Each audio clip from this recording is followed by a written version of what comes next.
పరమేశ్వరుడు అందరికీ తండ్రి. ఏదో మంచి వాళ్ళకి మాత్రమే నేను తండ్రి, దుష్టశక్తులకు రాక్షసులకు నేను తండ్రిని కాను అన్నమాట ఉండదు.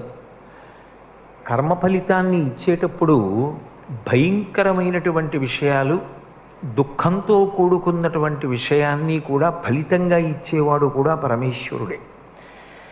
దుఃఖపడవలసినటువంటి విషయం జీవితంలో తటస్థించినప్పుడు భయం కలుగుతుంది.